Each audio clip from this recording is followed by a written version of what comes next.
Hello welcome साथीहरू मेरो किचनमा। आज मैले बटुक बनाउँदै थिएँ। बटुक बनाएर अलमोस्ट सकिसकेको थियो।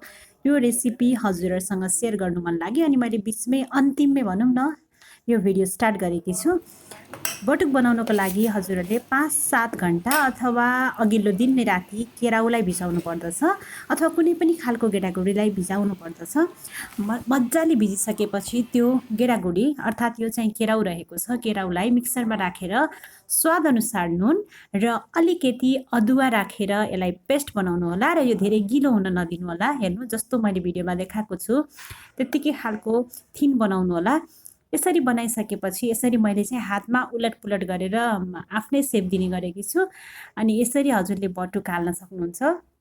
यो कराईमा चाहिँ नजानु होला, यो कराई हामीले जस्ट फ्राई गर्नको लागि मात्र युज गर्ने गर्दछौँ, त्यसैले यो अत्यन्तै पुरानो पनि भएको छ। यसरी हातमा यस्तो खालको सेप दिएर अथवा डल्लो कुनै पनि खालको सेप दिएर, बटुक चाहिँ स्पेसली यसरी नै सेप दिएर बनाइन्छ। र यो मेरो अलमोस्ट कुकिङ सकिसकेको छ, तर पनि हजुरहरूसँग भिडियो सेयर गर्न मन लागेर मैले यहाँनिर भिडियो बनाएकी छु। र यसरी रातो हुने गरी यसलाई पकाउनु पर्दछ। यो केराउको हो अहिले जुन मैले पकाइराखेकी छु। यहाँनिर हेर्न सक्नुहुन्छ मैले अलमोस्ट पकाएर सकिसकेँ।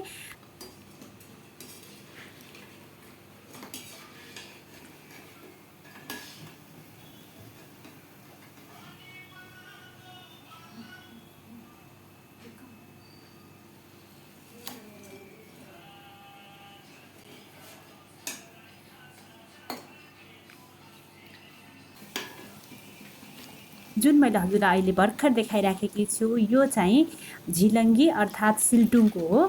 र यो जुन मैले अहिले देखाउँदैछु हजुरलाई यो चाहिँ केराउको हो, सेतो केराउको। यसलाई रातो हुने गरी पकाएपछि यस्तो बन्छ र असाध्यै क्रन्ची, खानालाई असाध्यै मिठो पनि हुन्छ। यो हजुरले यसलाई कहिलेकाहीँ रातिमा खाएर पनि सुत्न सक्नुहुन्छ, यसलाई स्न्याकको रूपमा पनि युज गर्न सक्नुहुन्छ, यसलाई स्टोर गरेर पनि 1 विकसम्म राख्न सक्नुहुन्छ फ्रिजमा मजाले।